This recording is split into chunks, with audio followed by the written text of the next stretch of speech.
There. Did everything. Is it working? Is it stable? Is the internet? Am I You chopping up seem to here? be okay for now. It's working all right. Okay. So where's my Google Fiber? Google, when are you gonna install Google Fiber here on Vancouver Island? That would be lovely. We need to all move to Kansas City. Yeah. Uh, Or now Austin. I mean, that would be better. Move Oh to my Austin. gosh. I Wouldn't that didn't be realize great? they were doing it there. Yeah, in Austin and in Salt Lake City, I think.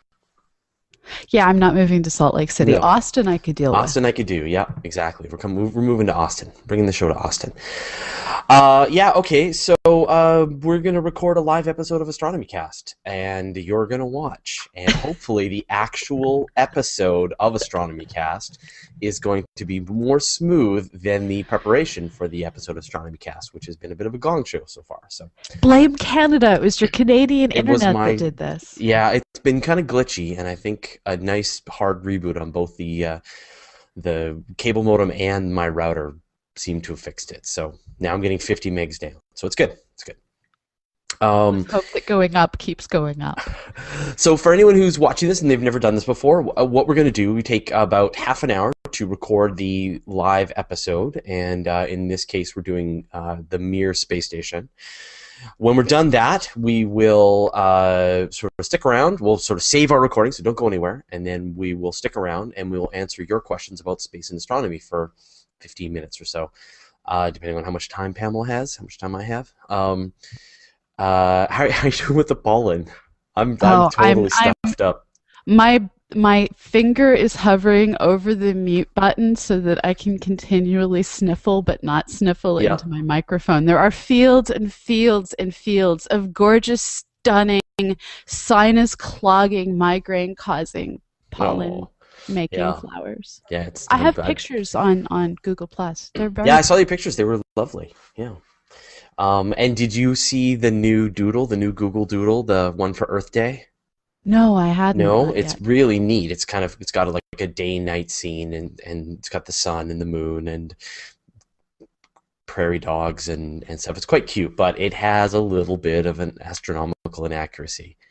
So when the moon goes by, it's the crescent moon, and you can see the stars go Through the part. through the part that should be a ball. Yeah. Oh no. The moon moves and the stars don't move, right? So the moon moves past the stars. So yeah. So Phil wrote a delightful and very soft takedown on it. So if you want to check that out, check out Phil's plate over on Slate.com. Bad Astronomy. He sort of goes through all of the problems with the doodle. So yeah, they tried. The clouds aren't moving. No, the clouds aren't moving, which obviously clouds should move.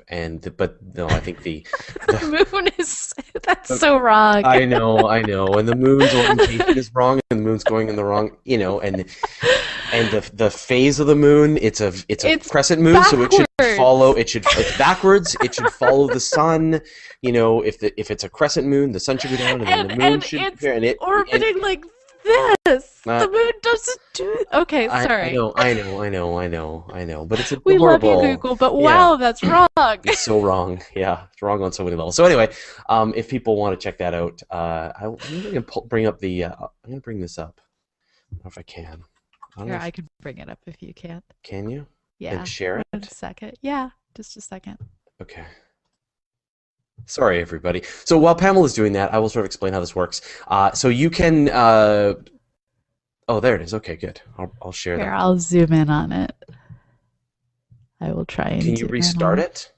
It constantly recycles itself. Yeah, but I don't know if you can start from the beginning. So you see the moon is going the wrong way. The stars aren't moving when they should be moving with the moon. The moon should move a little faster than the stars, but the clouds aren't moving. And it has the crescent moon up at night. Yeah. It has the sun and the moon always out of sync with one another. Yeah. No, the moon can be like right snuggled up next to the sun in the sky, and Yeah. the clouds aren't moving at all. But who cares? Let the meteorologist worry about that. Not our I have problem. to say, I do like the prairie dog holes. Yeah, Yep. I'm a fan of the prairie dog holes. And The the little phase of the moon little fish swimming around. Yeah. So now the moon but looks the great. rise and set time isn't changing. It's just the Right. phase that is changing. Yes, and it's going in. It's moving in front of the stars, which it shouldn't be doing. Well, it would kind of be doing that, but not that fast. It should be, the stars should be moving at night. The stars move at the moon. Anyway, you all know this. You watch Astronomy Cast. You know what we're talking about. I am a fan of the prairie dogs. You There have you to go. find a good thing to say. I'm a Yep. fan of the prairie dogs. Wow, okay. If you hover over it, you can like radically change. I don't know what I just changed. Wow. Season. It's now dead winter. Right. And the sun should be a little lower in the sky. But anyway, again, we are not giving them a hard time about this. Thanks, Google. All Simply right. delighted and amused with how bad this is. Yeah. Yeah. Eric Charlin is saying on YouTube that Neil deGrasse Tyson could make the change in Titanic, then maybe Phil can do a takedown. But yeah, I know. Don't watch it anymore. It's just gonna make you frustrated. I'm simply in awe. It's like when you get that paper turned in where the student says that the parsec is the width of a piece of paper held at arm's length, and you're like, no, that's so bad, it's awesome. This is so bad, it's awesome. Mm-hmm. Yeah. Yes. Okay. All right. So you can comment on this episode while we do the show. There's a bunch of places you can do that. You can comment on the event page on Google+. You can comment on Twitter. Just use the hashtag AstronomyCast. If you're watching this sort of somewhere on Google+, you can just post in the stream and it should come back. But the safest place is to make a post over on YouTube. And and so you'll want to. If you're not sure that we're seeing your questions or comments, that's probably because we aren't. And the place that we will absolutely see them is over on YouTube. So, are you ready to record? Yes, and I now have this terrible desire as soon as we're off air to go program one of these that works accurately. Do you want to do that right now? We can wait. No, Okay. no, it will probably take me about 5 hours. All right. Oh. Okay. I'm ready to record. I lost my window. There's my window. Well, I lost my introduction. That's weird. Okay.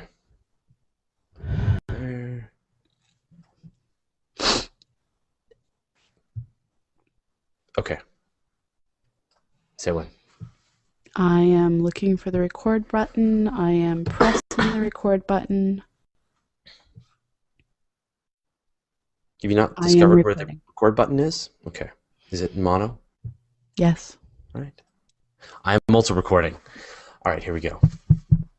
Astronomy Cast, episode 297 for Monday, March 11th, 2013. Space Stations, Part 2, Mir. Welcome to Astronomy Cast, our weekly facts-based journey through the cosmos, where we help you understand not only what we know, but how we know what we know. My name is Fraser Cain. I'm the publisher of Universe Today, and with me is Dr. Pamela Gay, a professor at Southern Illinois University at Roseville. Hey, Pamela, how you doing? I'm doing well. How are you doing? Good. A little stuffed up, a little bit of a head cold, chest cold thing going on, and I know you're suffering from your seasonal allergies.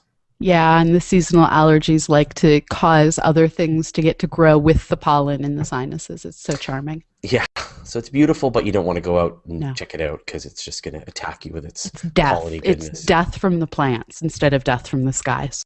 Death from the plants. Triffids. Yeah. All right, so we've got any interesting announcements? Do we still have any openings for the for people looking to join our astronomy classes? So there are, and this only pertains to the people who are watching it live, there are 5 more hours to sign up for the few remaining really? spots Okay.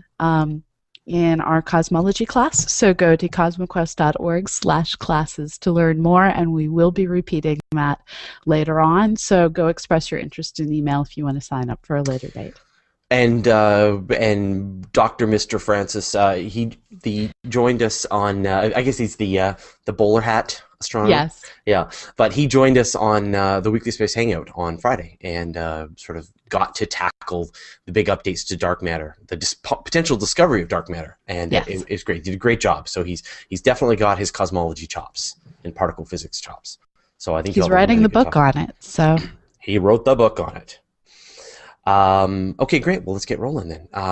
So last week we introduced the history of space stations and focused on the US and Soviet stations that were launched after the Apollo era. This week we look at one of the longest running missions ever launched, Mir. From its launch to construction to its fiery finale, Mir helped both the Russians and the Americans extend their understanding of what it actually takes to live in space. So we are now moving from my childhood to my professional career in sort of the history here, in that, you know, I can remember Mir. I guess I wasn't a child. I guess I was sort of in my early 20s when Mir launched, but I actually was there reporting on sort of some of the later missions and its final. What year do you think it launched? Didn't it launch in the 80s? 86. 86. Okay, yeah. So no, I was still a child. I was Yeah. a teenager. Yeah. Sorry. And then not that much older. right, I'm not that much older. No. And then but amazingly, right? So I was, yeah, that's right. I was a teenager when it launched and there was missions, and then I had become an astronomy journalist by the time it was ready to deorbit it in the early 90s. So This was a very long-lived. Sorry, in the 2000s. Sorry, in the early Yeah. 2000s. Man, I cannot get my numbers straight. It's that kind of a Monday. Yeah, this was a really long-lived mission. It went from 1986 to it came thundering down through the atmosphere in 2001, and along the way, it survived the downfall of the Soviet Union. It transferred hands from the Soviet space program to the Russian space program. It went from being a Cold War platform to one that was visited by multiple nations, including converting a docking port originally designed for the Soviet space plane Buran into one that allowed the U.S. space shuttle to happily dock with Mir. Yeah, this was one heck of a mission. So let's go back then and sort of begin at the beginning. Sort of what led up to Mir and what sort of began that as the next big space station? Because when last we saw our heroes, there was the U.S. Sky Lab and there was the Salyut stations. Yeah. But Mir was a whole other sort of order of magnitude in sort of size, complexity, weight, and the kinds of missions they were going to be doing. So it gets talked about as a third-generation space station, and the ISS is also a third-generation space station. These are first-generation are things that get launched, they stay in space, you use them with one crew, and then they're dead. Second generation were single launch, one module space stations like the Salyut series towards the end that crews came and went and it got restocked, and it was a long-lived, maintained platform to live on in space. These third generation space stations, they went to the next step, and they were constructed out of multiple modules and constructed on orbit, allowing basically updates, new experiments, and a growth platform that as money allowed, they could continue to grow this system. They had kind of like an advanced Lego block system built on orbit. So how many pieces does it have? A lot. So do you want to look up that answer before you? Well, no, I'm actually going to hold my ground on that. So, okay, all right. So it gets complicated to ask how many pieces does it have, because there's all of the main modules that it had that are the things that human beings can move through. Then there's the things that got mounted on it that people couldn't go into. Then there's the experiments that came and went over time. And so in general, while it's fair to say that this was basically a medi-armed monster, a six-armed monster that had 8 major components with all of the different things coming off the sides, I don't think you can simply say it had this many pieces, because it was used just like any laboratory a variety of different ways over the course of its lifetime, with experiments that were mounted on the inside coming and going over time. But the construction would feel very familiar to what's been happening with the International Space Station, right? It was built in pieces. And what's kind of awesome is, unlike the International Space Station that has this careful symmetry, careful foreplanning, this really looks like a kid basically took a whole bunch of different toy spacecraft and crammed them together to see what it could get. Where the International Space Station has its main banks of solar arrays, with the Soviet Mir, each component had its own solar arrays, its own photovoltaic systems. So each module in many ways was self-sufficient. There were a few exceptions to that. The docking module was powered by the rest of the space station. But more or less, these are a bunch of individual, multiple generations of technology pieces that just repeatedly got plugged together over time. Yeah, and it's quite amazing how I guess how many they put into this, how many of these pieces are, how many each one was sort of self-reliant, and sort of how they constructed this thing. Have you ever read, I think it was called Dragonfly? It's a book about the Mir space station, and goes into some of the, it's done from the point of view of he was a British astronaut working but with NASA, and talks about the crazy stuff that happened near the end of it. I mean, by the time it was nearing the end of its life, as you know, we had sort of hinted at this last week, it was turning into a pretty nasty place to live. Yeah, they'd had a couple of different fires. In one case, the fire was actually a little bit more adventuresome than one would want. This occurred while they were in the process of swapping out crews. So instead of only having 3 people on board, which is the standard crew for Mir, they had 6 people on board, but they only had respirator systems for 3. And because they're in the process of unloading and redoing things and stuff, there were hoses in the way of being able to get to one of the Soyuz escape modules. And had they not been able to get the fire under control, and the fire extinguishers were like attached to the wall, they couldn't pull them off and like take them to the fire.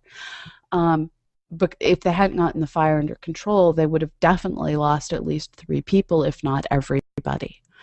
And there was a time when one of the Progress supply craft crashed into it. It got crashed into. There was another case where one was trying to dock and it couldn't quite dock, and during a spacewalk to figure out what the heck was going on, they discovered a loose bag of garbage that had somehow escaped into space and was blocking the docking hatch. That's like the crazy, why won't my automatic garage door close, and you realize that there's like an empty McDonald's can. Right. Except this is a spaceship. Yeah, well, they use if I recall correctly, the Russians, the Soviets used this automated docking system, while the Americans would always dock manually. Right. And they had this camera system so they could sort of see the Soviets had set it all up so it would all automatically dock. And so you can imagine the docking attempting to happen and then bumping into the garbage.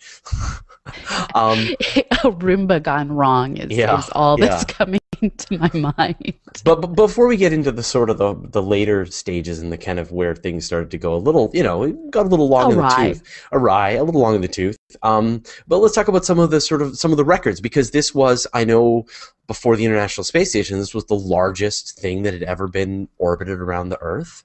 I mean, and up until 2010, it was the longest manned thing or womaned thing, humaned thing in space, and it accomplished vast amounts of science. One of the things in its construction that made me particularly pleased is, with the International Space Station, we started from scratch. We built everything from scratch. Well, the Russians don't work that way. The Soviets didn't work that way. And so while they were in the process of building it, they actually went over to the last Salyut that was still in orbit, and they grabbed all of the science experiments off of it and took them over to Mir so they could keep doing the science. They took the scientific instruments, brought them over. They had an entire compartment crystal that was dedicated to biochemistry experiments, including microgravity chemistry to grow crystals in space, thus the name. So this was a platform designed pretty much from the ground up as a science platform. That's why it was there. And along the way, they did all these inadvertent experiments on what happens when you stick people in space for too long and trap them there. So it was kind of amazing, both the purposefully broken records and the accidentally broken records that occurred. So what were some of the purposefully broken records that they were going for? Longest human spaceflight, obviously. Yeah, clearly longest human space flight, longest space flight manned by humans, highest number of people in space at one time. All the basics: longest spacewalk, most spacewalks in the shortest period of time. All of those things, one after another, were getting broken. Now, you said some sort of unexpected records that they broke. And Yes. I think my favorite story, mostly because I was living my own version of it in a way. I went to the Soviet Union in 1991, leaving America on the day the first Desert Storm War started, and returned to America 2 weeks before the Soviet coup. And so I was there watching the restlessness occur and had one of these, I probably need to leave now type of thoughts going through my head. I was just a high school kid on a foreign exchange program. And so when the Soviet coup occurred, I was watching it very closely. And one of the stories that caught my attention was the story of cosmonaut third class Sergei Krikalev. And this poor guy, he's up in space, orbiting on the Mir space station, and they didn't have the money to launch a rescue mission to bring him back. Right. And so he's up there. Economic disputes are going on. Fragmentation of the Soviet Union is taking place. Where he's supposed to land is no longer part of the Soviet bloc. It's now its own independent country. And eventually they were able to bring him back. But yeah, he was up there for longer than he anticipated, and there are many interesting news article titles about stranded cosmonaut, the man who no longer wanted to fly, and can you imagine the situation of you go into space, hero of your nation, you come back having that nation no longer exists, land into a nation that didn't exist when you took off, and now you're a citizen of a country that also didn't exist when you took off. Right. And so he was up there. Is this right? It was Valery Polikayev, right? He was up there for 437 days. Is that the one? This is actually Sergei Krikalev. He was up there for 313 days. Yeah. So he wasn't the record holder, but he was up there yeah. much longer than he intended to be. Right. Because typically I know their missions originally were they wanted them to be up around 6 months or so. So they didn't know what was going to happen to the astronauts beyond a certain point. And being up in space in that microgravity really wears down the body, and really, you lose a lot of your bone mass. Mm-hmm. It's and not. when Sergei got back, he had to be supported by soldiers, and he was very dizzy. There were health side effects. So it was a kind of mystifying situation, psychologically damaging situation, and not particularly healthy for your bones situation. Yeah. And you get extra radiation. But then, as I mentioned, then the longest here is 437 days. Yeah. By Valery Polikayev, which is and that crazy. Was more on purpose. That was the plan, was 430 days. Like, let's push this to the outer limits. Yeah. So there were some more challenging and less challenging. I think one of my favorite stories of the different crews that went up, though, was probably Shannon Lucid. She was an astronaut, one of the early women astronauts selected by NASA. She was an astronaut starting in the late 70s. She flew multiple times during the space shuttle program. And then for a long time, she held the U.S. record for the largest number of days of a U.S. person in space. And this was, she took off in 1996 aboard Space Shuttle Atlantis, and ended up in space for over 180 days with to cosmonauts that apparently spent most of the flight bickering with one another. So according to stories that you hear when you get people at NASA at the correct level of either exhausted or slightly intoxicated, you hear about how she spent most of her flight basically, you go to that corner, you go to that corner, while running her biochemistry experiments. Right. And which is kind of an awesome reality happens in space. We may call these people heroes, but they're also humans. And you were mentioning about, that she was a NASA astronaut, that NASA got involved in the Mir game pretty heavily and sent several missions with the space shuttle Atlantis. They modified Mir to be able to dock with Atlantis. It was actually quite a great era of cooperation. It really was. There was a period here in the U.S. where, rather than building our own space station, we gave good hard thought to, well, what would it take to just keep adapting and keep flying Mir? Now, on one level, there was the problem that Mir was just kind of dirty, smelly, awful. But, of course, now the ISS is too, so who's talk? But on the other hand, there's just problems with, because of the way it was built, it gets a lot of drag. It had to constantly be boosted to higher orbits. And then with the fires, the crashing of the Progress and things, it was just getting a little bit beat up. So eventually the idea of keeping Mir was abandoned. But in the process of leading up to the do we keep or do we ditch Mir, there was this new cooperation that began in 1994. So the Soviet coup occurred summer of 1991. That was when Yeltsin took over. That was when it became Russia instead of the Soviet Union, and you saw the collapse of the Soviet bloc with Lithuania, Estonia, Kyrgyzstan, I'm going to mangle that one. Many of the Soviet bloc nations became independent countries. 1994, the United States and the new Russian Republic began feeling one another out to do joint missions, with phase one of this being the Space Shuttle Discovery, going on a mission that included cosmonaut Sergei Krikalev. In 1995, the space shuttle went to Mir. As I said, they reconfigured a docking port that was originally designed for the never really flown to space Buran space plane. They put that into play for the space shuttle instead, and then we kept doing missions year after year after year, all the way through the 90s. In the 2000s, that was when the program started to wind down due to safety concerns, and also because the scientific return after the Spectre science model failed to make it. It just wasn't what had been anticipated. And Mir was a science platform. So that pretty much brought an end to the program. There was talk for a while of selling Mir, which I find to be just awesome. But in the end, that didn't happen either.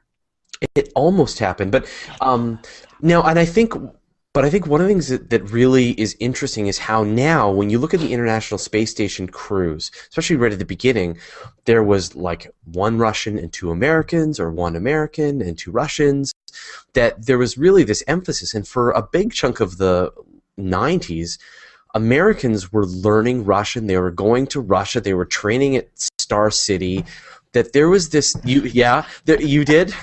Well, I didn't. I learned Russian, and I worked with Soviet scientists, because in the early 90s, we were all recognizing that even while the Cold War was going on, that it's these two nations that are going to have the greatest scientific return. A British scientist I work with, Jake Nolster, he was part of a program in England that sent some of their top students to train at Star City, and it was recognized this is the direction we have to go. And I think astronomers are more likely to speak bad Russian than they are to speak any other foreign language.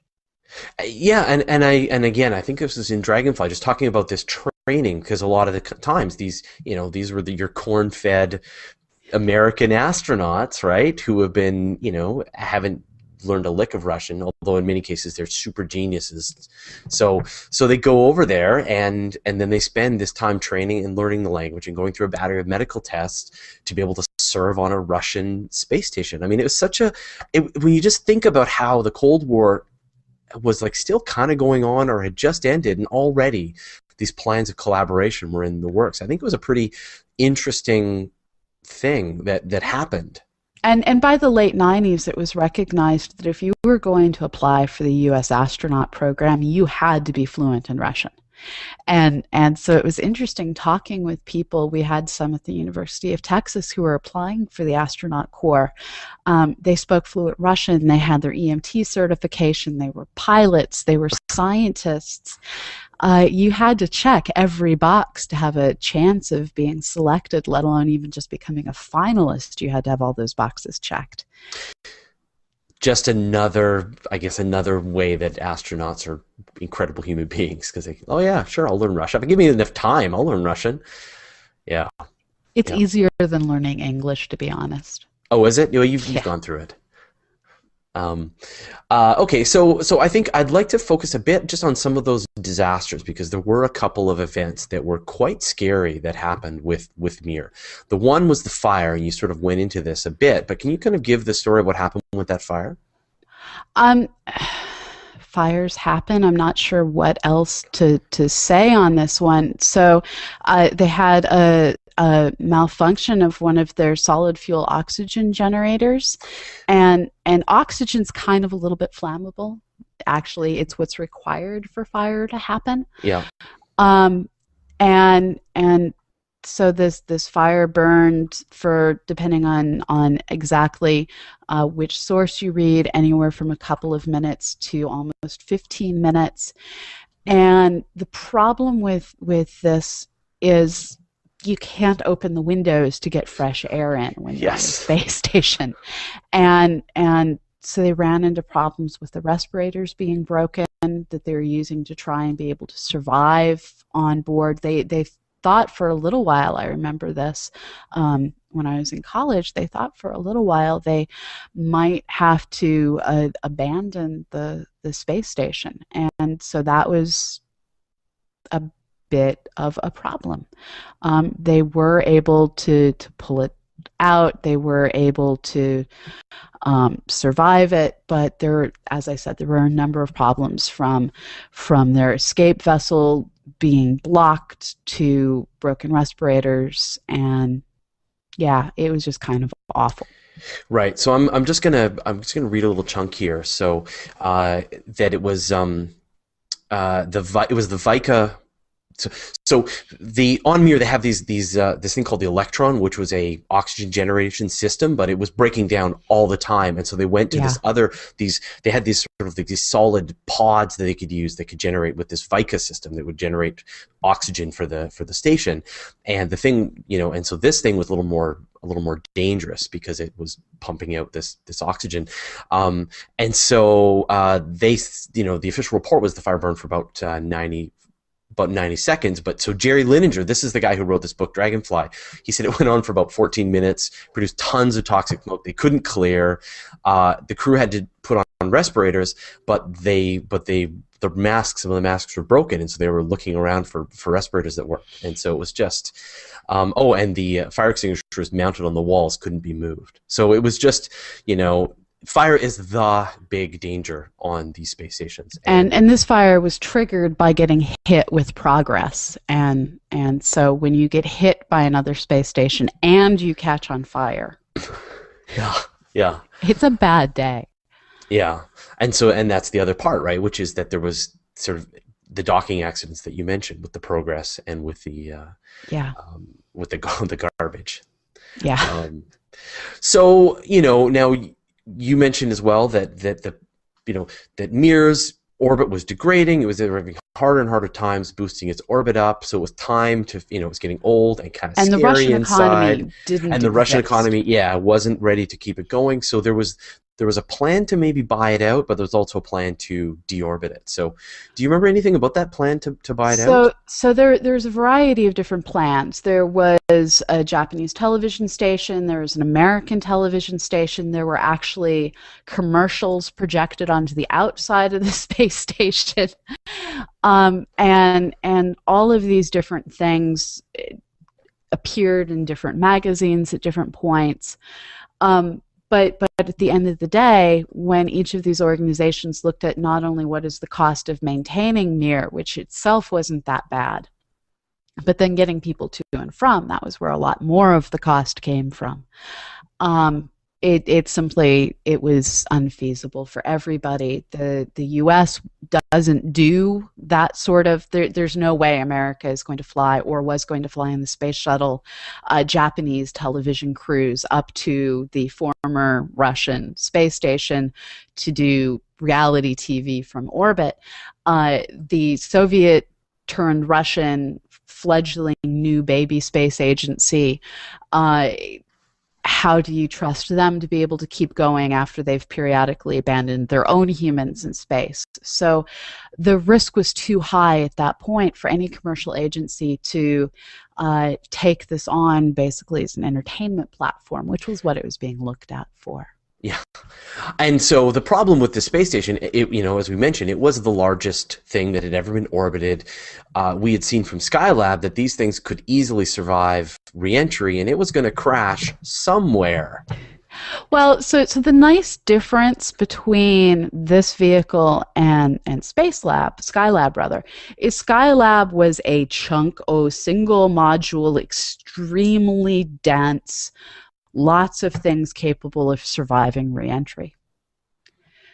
And because it was a single chunk of spacecraft, as it comes through, depending on if they can't get it tilted just right, it can survive longer because it's not getting as much drag. Clearly, if you have a giant spiky thing, which is pretty much what Mir was, a giant spiky thing, as it comes through the atmosphere, it experiences a great deal more drag. Great deal more drag is going to break it apart at a higher altitude and is going to cause it to burn up a lot more. It also wasn't as dense on average as Skylab was. So it had a lot of things going in its favor for not potentially destroying a city when it decided to hit the planet. They had more control over it. They spent a great deal of time after they took all of the last crews off. They sent a Progress craft up, which is one of we still use Progresses, we just use more modern ones. They sent up a modified Progress capsule that instead of being filled with supplies was filled with fuel that they could use to essentially steer it, slow its orbit, and have a very controlled re-entry. Yeah. It ended up disintegrating and coming down around the area of Fuji, a nice big empty Pacific Ocean, basically. Yeah, and I remember there was flights you could take to go out into the South Pacific and try and sort of follow the trail of it as it was crashing, because as you said, because they had that Progress on board, they had really good control over where they were going to crash it down, and they crashed it in the South Pacific, away from everything. But they kind of knew what was going on and knew what was going to happen, which is very different from when we have these space telescopes and such that have no way of re-entering safely, and they just there's a chance it might hit a person. But this one, they knew they could minimize that chance. And I think that's part of why they deorbited when they did, was just like, let's wrap this up safely, as opposed to, let's not drag it out also. That was, one of the things is, at this point, both nations were looking at building the International Space Station. And as they were looking towards building that, they needed to free up the funding that was going to tracking Mir, to making sure that Mir's orbit was stable, to making sure it didn't collide violently with various space junk and other things in orbit. So a lot of effort, which translates into a lot of salary, was going into maintaining Mir, and they needed to free that up to go on to build newer things. Right. So there's definitely some political stuff going on as well. Cool. Okay, so this is part two. Next week we're going to jump into the modern age, and we're going to talk about the International Space Station and a bit about the Chinese Tiangong station, and then maybe if we're feeling up for it, we'll do a fourth part of this trilogy and talk about the future of space stations. So cool. Well, thank you very much, Pamela. My pleasure. Okay, don't go away. We're just saving. Eric Charlin says, I can't believe they haven't made a movie about it. I know. Wouldn't that be great? Either something realistic, like a realistic movie about being on Mir, or, like a rom-com with with the American astronaut, in between, trying to settle the score between two battling Russians. So, let me save mine here.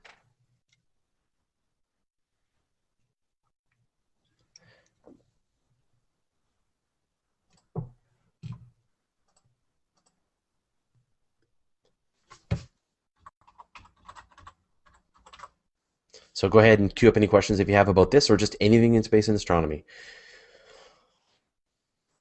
And then we will just unleash them on Pamela. And I will sniffle out answers in my hay fever Latin brain.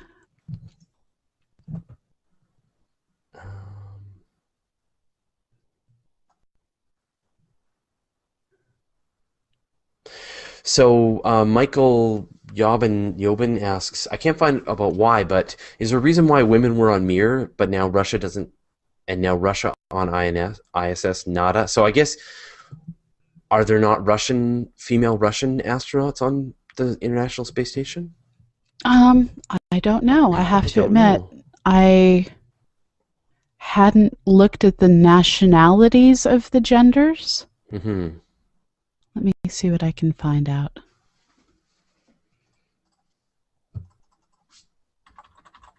Yeah.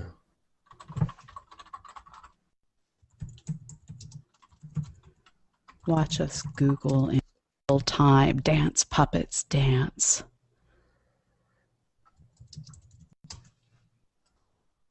Oh well, one of us could look this up.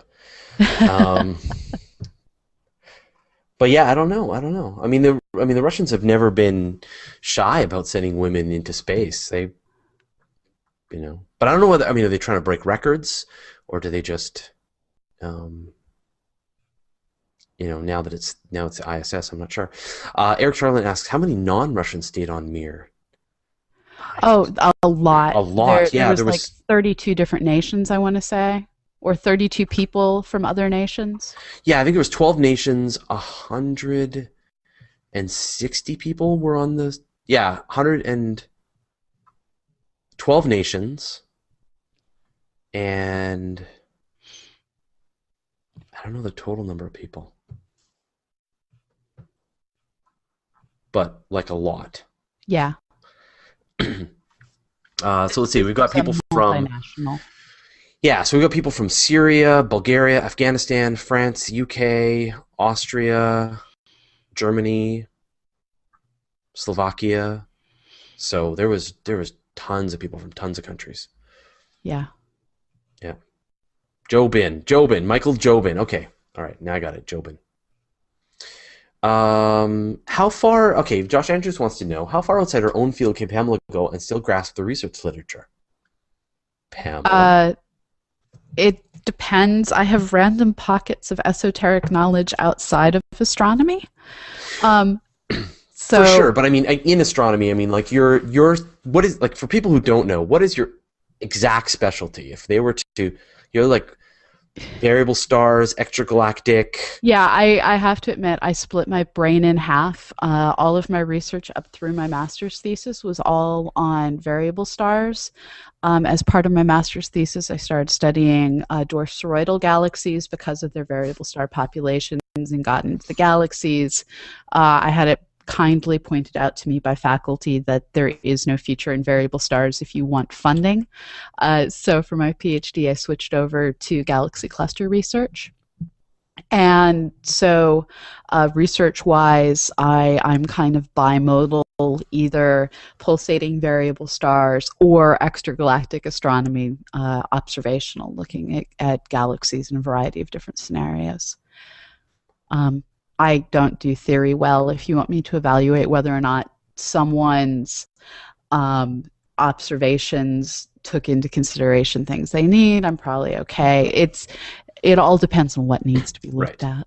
But for example, if you were going to do something on particle physics, like, you know, if you were like looking through, I don't know, AstroPH and looking at, I can read the papers and mostly understand, if they're not theory papers, what's going on. Where I start to get into trouble is I'm really not qualified to evaluate the validity of papers that are too far out of my field. Right, and you know, if people spend any time looking at papers, and you know, I do that too for reporting.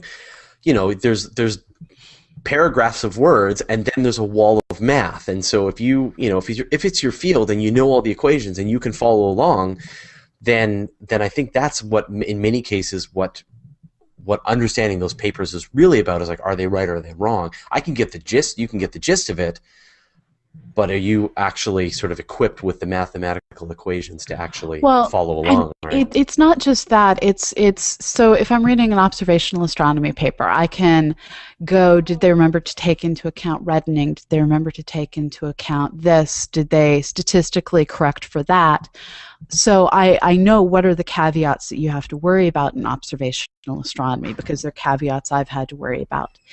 In theory papers, I don't have a handle of what are the special corrections that you need to remember to make. I just don't know those things because I'm not a theorist. I use theory that has made it through peer review, where people who do know all of those things have signed off on something being correct, and I'll read the literature I need to understand a group of papers.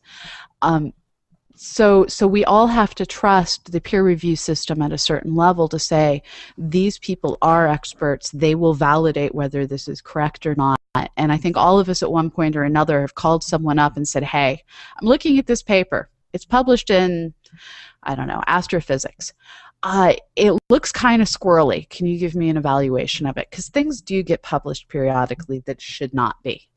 And so we all have our Rolodex of people we use to check ourselves. Yeah, and I guess it's just it's in sort of levels of understanding. If it's exactly in your field, you can go through a paper and be able to sort of follow along. If it's outside of your field, you understand some of the core concepts, and if someone said something really non-scientific, you would catch it. And then there's certain points where, you know, someone is talking about a very esoteric field like string theory and then making these mathematical claims. I mean, at a certain point, I'm sure you just kind of go, this is outside of my world, right? Yes. But what about but then, you know, does the process of being able to read scientific papers help you with other stuff? If you sat down and read a biology paper or a geology paper or a... You know what I mean? That's what I meant by random pockets of esoteric knowledge. So for instance, if I sit down and try and read a lunar paper on mineralogy, I'm lost. It is all a lot of really complicated multisyllabic words that sometimes refer to things that I have no idea why it's important. But at the same time, because I'm personally interested in animal behavior and have chosen, when those papers come up in Science or Nature, to read a lot of those papers, and I've read a few books on it as a hobby, I can randomly read papers on animal behavior and make sense of it. Yeah. Or I've had random moments of reading drug studies or epidemiology because I heard something on the news that didn't make sense. So I think all of us, simply by choosing to read, can develop pockets of content knowledge well outside of our field. Epidemiology is a study of statistics. I mean, I had found it very intimidating in the beginning, and now, you know, depending on the kinds of papers, I can read a paper and get the gist of it. right? Yeah. And be able to understand what is the new thing that's been discovered here. What is the new, how does this fit into the framework of the other papers that are going on? And so if I can do it, most people should be able to be able to do it. So I've actually got to run now. So I think we're already like 1:30, so we're already super late now. So I think we should probably wrap this up. Okay. So thanks everybody for your questions, and thanks for watching, and sorry for the technical snafus at the beginning. And we'll see you. I'm not sure if we're going to try and do another fill-in recording this week. I think it's going to be pollen dependent. Pollen dependent. Okay. All right. We'll see what the pollen counts are. So thanks everybody for joining us. Thanks Pamela for not sniffling too much, and we'll see you all. We'll see you all next time. Sounds good. Good. I'll share Here, that. I'll zoom in on it. I will try and. Can you restart it? It constantly recycles itself. Yeah, but I don't know if you can start from the beginning. So you see the moon is going the wrong way. The stars aren't moving when they should be moving with the moon. The moon should move a little faster than the stars, but the clouds aren't moving. And it has the crescent moon up at night. It has the sun and the moon always out of sync with one another. Yeah. No, the moon can be like right snuggled up next to the sun in the sky, and the clouds aren't moving at all. But who cares? Let the meteorologists worry about that. I have to say, I do like the prairie dog holes. Yeah. Yeah. I'm a fan of the prairie dog holes. And the little fish swimming around. Yeah. So now the moon looks great. The rise and set time isn't changing. It's just the phase that is changing. Yes, and it's going in, it's moving in front of the stars, which it shouldn't be doing. Well, it would kind of be doing that, but not that fast. It should be, the stars should be moving. At night, the stars move at the moon. Anyway, you all know this. You watch Astronomy Cast. You know what we're talking about. I am a fan of the prairie dogs. You have to find a good thing to say.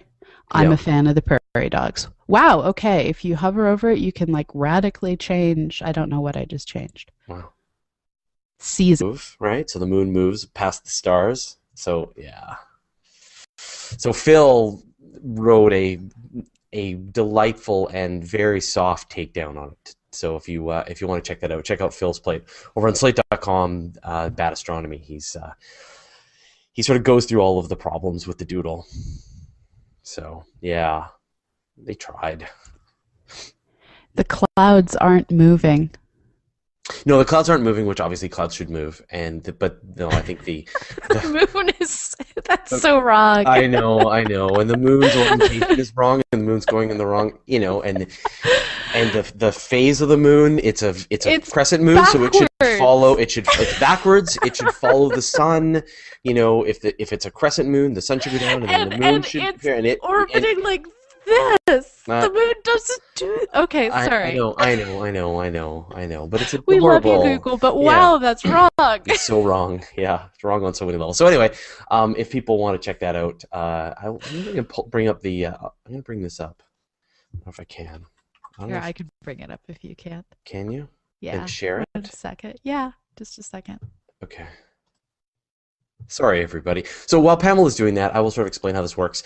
So you can... oh, there it is. Okay. About half an hour to record the live episode, and in this case, we're doing the Mir space station. When we're done that, we will sort of stick around. We'll sort of save our recording, so don't go anywhere, and then we will stick around, and we will answer your questions about space and astronomy for 15 minutes or so, depending on how much time Pamela has, how much time I have. How are you doing with the pollen? I'm totally stuffed up. My finger is hovering over the mute button so that I can continually sniffle but not sniffle into my microphone. There are fields and fields and fields of gorgeous, stunning, sinus-clogging, migraine-causing pollen-making flowers. Yeah, I have pictures on Google+. They're very I saw your pictures. They were lovely. Yeah. And did you see the new doodle, the new Google Doodle, the one for Earth Day? No, I hadn't. No, it's really neat. It's got like a day-night scene, and it's got the sun and the moon and prairie dogs and stuff. It's quite cute, but it has a little bit of an astronomical inaccuracy. So when the moon goes by, it's the crescent moon, and you can see the stars go through the part that should be a ball. Yeah. Oh no. The moon moves and the stars don't move.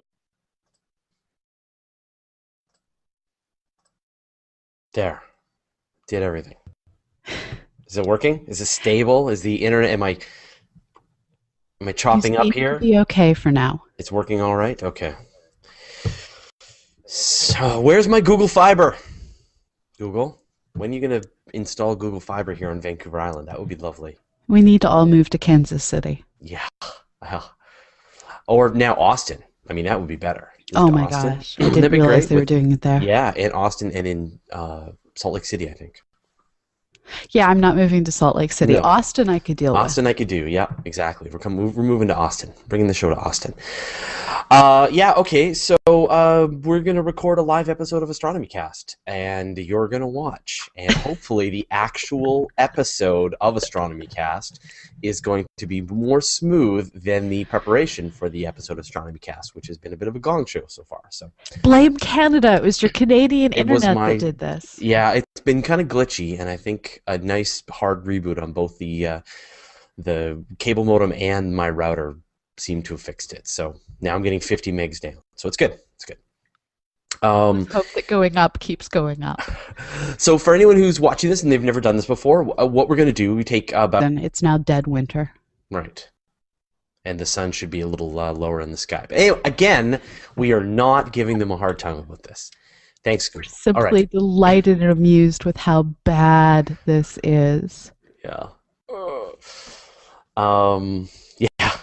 Eric Charlin is saying on YouTube that Neil deGrasse Tyson could make the change in Titanic, then maybe Phil can do a takedown. But yeah, I know. Don't watch it anymore. It's just gonna make you frustrated. I'm simply in awe. It's like when you get that paper turned in where the student says that the parsec is the width of a piece of paper held at arm's length, and you're like, no, that's so bad, it's awesome. This is so bad, it's awesome. Mm-hmm. Yeah. Yes. Okay. All right. So you can comment on this episode while we do the show.